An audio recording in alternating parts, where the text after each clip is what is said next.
जीभ पर सफेद परत की समस्या। अगर किसी भी व्यक्ति के जीभ के ऊपर एक दही जैसी परत जमने लग जाती है, कोटिंग होने लग जाती है, तो उस कंडीशन को मेडिकल भाषा में बोलते हैं ओरल कैंडिडाइसिस या ओरल थ्रस। तो आज की इस वीडियो में हम जानेंगे कि ओरल कैंडिडाइसिस या ओरल थ्रस की समस्या आपको क्यों होती है, इसके क्या-क्या रीजंस रहते हैं। रीजन या कारण को जानना इसलिए जरूरी है कि अगर आप उनका ध्यान नहीं रखेंगे तो ये एक बहुत ही जिद्दी समस्या है जो आपको परेशान करके रख देगी। ट्रीटमेंट लेने के बावजूद भी ये ठीक नहीं हो पाती है। तो इस वीडियो में आपको बताएंगे कि इससे कैसे बचा जा सकता है, इसको सही तरीके से कैसे ट्रीट करना है, क्या-क्या सावधानी बरतनी है, खाने-पीने में आपको क्या ध्यान रखना है। इसके साथ कुछ होम्योपैथी की ऐसी दवाएँ बताएँगे जो आपकी इस कंडीशन के अंदर ठीक होने के अंदर आपकी हेल्प करेगी। तो चलिए बिना देरी के वीडियो को स्टार्ट करते हैं। मैं हूं doctor Ramdev Lamoria, as a homeopathy consultant. और ओरल कैंडिडाइसिस की समस्या किसी भी व्यक्ति को हो सकती है, छोटे बच्चों को हो सकती है, बड़ों को हो सकती है या बूढ़ों को भी, किसी को भी हो सकती है। तो इसके पीछे बड़ा रीजन क्या रहता है कि आपकी इम्यूनिटी कहीं ना कहीं कंप्रोमाइज हो रही है। इम्यूनिटी का मतलब आपकी रोग प्रतिरोधक क्षमता। रोग प्रतिरोधक क्षमता का मतलब आप बीमार पड़ रहे हैं, बार बार आपको कुछ समस्याएं हो रही है, उसकी वजह से आपकी बीमारियों से लड़ने की जो ताकत अगर शरीर में कम हो जाती है तो ऐसे इन्फेक्शन आपको जल्दी होते हैं। हमारी बॉडी के ऊपर, बॉडी की किसी भी पार्ट के ऊपर फंगस भी होती है, बैक्टीरिया भी होता है। और ये जो चीज है ओरल कैंडिडाइसिस, ये एक तरीके का फंगस है जिसको जिस्ट भी हम बोलते हैं। ये फंगल इन्फेक्शन आपकी बॉडी से ही आपको इन्फेक्ट होता है। होता कब है? जब आपकी इम्यूनिटी कंप्रोमाइज होती कम इम्यूनिटी कंप्रोमाइज कब होती है? या तो फिर जो आपके शरीर के ऊपर जो बैक्टीरिया है वो कम होने लग जाते हैं। कम क्या क्यों होते हैं? इसके पीछे भी कुछ रीजंस होते हैं कि आपने हैवी एंटीबायोटिक्स का इस्तेमाल किया। आपने आपके डॉक्टर ने 3 दिन एंटीबायोटिक लेने के लिए बोला, आप ठीक नहीं हुए, आपने 5 दिन ले लिया, आपने 10 दिन ले लिया। बिना डॉक्टर की सलाह से आप बार बार एंटीबायोटिक ले रहे हैं, तो आपके शरीर के ऊपर जो फंगस का और बैक्टीरिया का जो रेशो होता है वो डिस्टर्ब होने लग जाता है। उसकी वजह से आपकी फंगस हावी हो जाती है और ये कंडीशन आपके मुंह के अंदर भी बन जाती है, जिस कंडीशन को बोलते हैं ओरल कैंडिडाइसिस या ओरल थ्रस।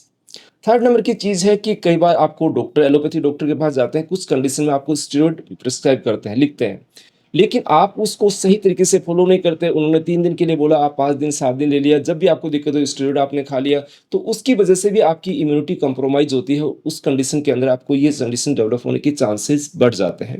इसके अलावा कुछ ऐसी चीजें होती है खान पान के अंदर हमारी, जैसे पूरा ओरल हाइजीन रहता है, मुंह को सही तरीके से साफ नहीं करते हैं।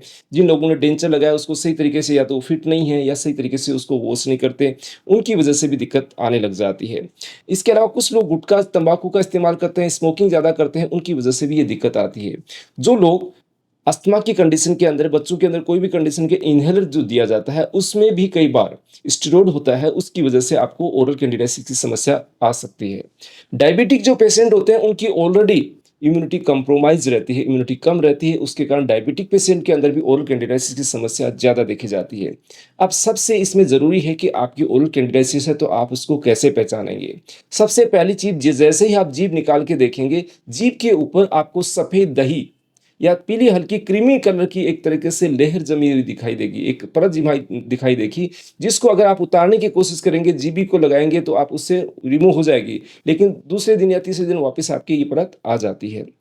इसके अंदर कई बार रेड एरिया बन जाते हैं, छाले बन जाते हैं, उसकी वजह से आपको दर्द की शिकायत होने लग जाती है। मुंह का कलर कई बार जो टेस्ट होता है वो चेंज हो जाता है। टेस्टलेस कंडीशन आपके मुंह की बन जाती है। ऐसी स्थिति का खाने या निगलने में तकलीफ आने लग जाती है। छोटे बच्चे जो होते हैं उनको दूध पीने में समस्या आने लग जाती है। माँ का दूध नहीं पीते हैं या ऊपर से भी दूध पिलाते हैं तो वो आनाकानी करने लग जाते हैं। तो आपको ध्यान रखना है, बच्चों का मुंह खोल के देखेंगे तो आपको पता चल जाएगा कि उसको ओरल कैंडिडाइसिस की समस्या तो नहीं है। इसके साथ-साथ में दिक्कत क्या आती है कि मुँह के अंदर ऐसा लगता है कि कॉटन जैसा रखा हुआ है। कॉटन जैसा फ़ील आपको आने लग जाता है। गले में ये समस्या धीरे-धीरे गले में उतर के आपकी भोजन की नली तक भी जा सकती है। यानी आपको इसोफेजियल कैंडिडाइसिस की समस्या भी ये क्रिएट कर सकती है, तो आप इसको बिल्कुल ध्यान रखिएगा। सही समय पे इसको सही तरीके से ट्रीट कीजिएगा। अब नेक्स्ट चीज़ जो आती है कि इसका बचाव हमारे को कैसे करना है। बचाव में अगर आपको ये है कि कोई भी व्यक्ति स्टेरॉइड ले रहा है, कोई को खाँसी हो गई, कोई पंप ले रहा है, तो उनसे आप बचने की कोशिश करें। पंप भी अगर आप लेते हैं तो पंप के तुरंत बाद आप मुँह को वॉश करें। पानी के कुल्ले 2-3 बार करेंगे, उससे भी आपको काफ़ी अच्छी राहत मिल जाएगी, आप इस चीज़ से बच जाएँगे। आप जो बाहर का खाना खाते हैं, फ़ास्ट फूड खाते हैं, जंक फूड आता है, कब का रखा हुआ होता है, कई तरीके से अडल्ट्रेट रहता है, काफ़ी सारे केमिकल्स उसमें होते हैं, तो उसकी वजह से आपकी इम्यूनिटी कंप्रोमाइज़ होती है, धीरे-धीरे आपको ओरल कैंडिडाइसिस के चांसेस बढ़ जाते हैं। इसके अलावा प्रोबायोटिक्स का आप मैक्सिमम इस्तेमाल करेंगे तो भी आपको इससे बचाव हो पाए। प्रोबायोटिक्स का मतलब आपकी बॉडी के अंदर हेल्थी जो बैक्टीरिया होते हैं वो आपके फंगस को डेवलप नहीं होने देंगे, तो प्रोबायोटिक्स के इस्तेमाल से भी आप इस चीज़ से बच सकते हैं। कुछ कंडीशन के अंदर जो मिल्क होता है, मिल्क भी आजकल सही नहीं आता है, तो वो भी कई बार इस चीज़ के लिए ज़िम्मेदार हो सकते हैं। तो जिन लोगों को ओरल कैंडिडियासिस की समस्या है वो अवॉइड करें मिल्क को, इससे आपको जल्दी राहत मिलेगी। अब घरेलू इलाज के अंदर क्या-क्या आ सकता है? घरेलू इलाज में हम बात करें, अभी आपको बताया कि प्रोबायोटिक्स का इस्तेमाल करें। प्रोबायोटिक्स में क्या होता है कि हम दही का इस्तेमाल कर सकते हैं, ज़्यादा खट्टा नहीं होना चाहिए। ताज़ा जमा हुआ दही का अगर आप इस्तेमाल करेंगे, योगर्ट का आप इस्तेमाल करेंगे, तो आपकी बॉडी के अंदर हेल्थी बैक्टीरिया अच्छे डेवलप होंगे, वो आपकी इस चीज़ से लड़ने में आपकी हेल्प करेंगे। नेक्स्ट चीज़ होती है कि बेकिंग सोडा, जो हमारे घरों के अंदर खाने पकाने के अंदर यूज़ करते हैं, उस बेकिंग सोडा की आधी छोटी चम्मच, टीस्पूनफुल, जो चाय अपन चम्मच से डालते हैं उसकी आधी चम्मच 1 कप पानी के अंदर डाल के उसको अच्छी तरीके से मिलाएँ। उसके आप सुबह शाम 2 टाइम कम से कम कुल्ले करें। मुँह के अंदर पानी को अच्छी तरीके से घुमाएँ, उसको बाद में थूकें। अंदर निगलना नहीं है, उसको 2-3 बार दिन में करें तो और ही अच्छा रहेगा। तो अगर इसको करेंगे तो उससे भी आपको बहुत अच्छी राहत मिलेगी। नेक्स्ट आता है कि आपको कोई भी ऐसी चीज़ दवा लाने की ज़रूरत नहीं, घर में नमक होता है, उसकी चुटकी भर नमक आधा या पौन कप पानी में आप डालिएगा, उससे भी आप कुल्ले कर सकते हैं, उससे भी आपको अच्छी राहत मिल जाएगी। यानी अगर आप लंबे समय से ओरल कैंडिडियासिस के मरीज़ हैं, आपकी ये चीज़ ठीक नहीं हो पा रही, अदर प्रॉब्लम से आपके साथ में चल रही है, जैसे डायबिटीज़ है, अदर लंबे जो प्रॉब्लम है, या लंबे टाइम तक आप एंटीबायोटिक्स का इस्तेमाल कर रहे हैं, स्टेरॉइड का आपको इस्तेमाल करना पड़ रहा है, तो उसके लिए आप होम्योपैथी ट्रीटमेंट भी ले सकते हैं, क्योंकि होम्योपैथी ट्रीटमेंट इन चीज़ों को जड़ से ठीक करने में आपकी हेल्प करता है। अब हम डिस्कस करते हैं कि होम्योपैथी के अंदर कौन-कौन सी मेडिसिन्स हैं।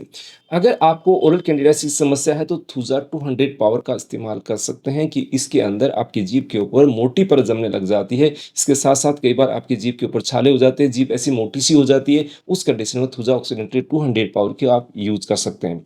2 से 3 बूँद जीभ पे डाल के ले सकते हैं, आधा कप पानी में डाल के भी इसको लिया जा सकता है। नेक्स्ट मेडिसिन है दोस्तों बोरेक्स। बोरेक्स एक ऐसी दवा है जहाँ पर ओरल कैंडिडियासिस किसी भी फॉर्म के अंदर हो सकता है, आपकी इनर चीक्स के ऊपर हो सकता है आपके तालू के ऊपर हो सकता है पूरी जीभ के ऊपर आपका कवर हो। उस कंडीशन में आप बोरेक्स 3x की डोज़ को इस्तेमाल करें। 2-2 3 2-2 टेबलेट दिन में 3 बार इस्तेमाल करेंगे तो बहुत अच्छी राहत आपको मिलने लग जाएगी। नेक्स्ट एक मेडिसिन है काली क्लोरिकम। काली क्लोर के अंदर मुँह से स्मेल आना स्टार्ट हो जाती है, जीभ के ऊपर क्रीमी कलर की लेयर तो जमती ही जमती है। इसके अलावा मुँह के अंदर छाले बढ़ने के साथ में मुँह की कंडीशन थोड़ी और बिगड़ जाती है, वहाँ पर काली क्लोर का इस्तेमाल किया जाता है। इसकी भी 30 पावर को आप यूज़ कर सकते हैं। इस तरीके से किसी भी तरीके का कोई फंगल इन्फेक्शन आपकी स्किन के ऊपर हो, आपके मुँह के ऊपर हो, कई बार महिलाओं के अंदर वेजिनल कैंडिडियासिस की समस्या भी बन जाती है। अगर इस तरीके की समस्या है तो आप बहुत तरीके के ट्रीटमेंट ले लेते हैं, उसके बावजूद भी आपको अच्छा रिस्पॉन्स नहीं मिल पाता है, तो आप होम्योपैथी का रुख कीजिएगा। अपने नज़दीकी होम्योपैथी डॉक्टर से सही तरीके से परामर्श कीजिएगा, उनके ट्रीटमेंट को फॉलो कीजिएगा। आप चाहते हैं हमारे से परामर्श करना, दिए गए व्हाट्सएप नंबर से अपॉइंटमेंट लेके कंसल्ट कर सकते हैं। तो किसी भी तरीके की ओरल कैंडिडियासिस या दूसरी तरीके के फंगल इन्फेक्शन से आप होम्योपैथिक दवाओं से बहुत अच्छी राहत पा सकते हैं। ये जानकारी अगर आपको अच्छी लगी तो लाइक ज़रूर कीजिएगा। मिलते हैं नई जानकारी वीडियोज़ के साथ। धन्यवाद।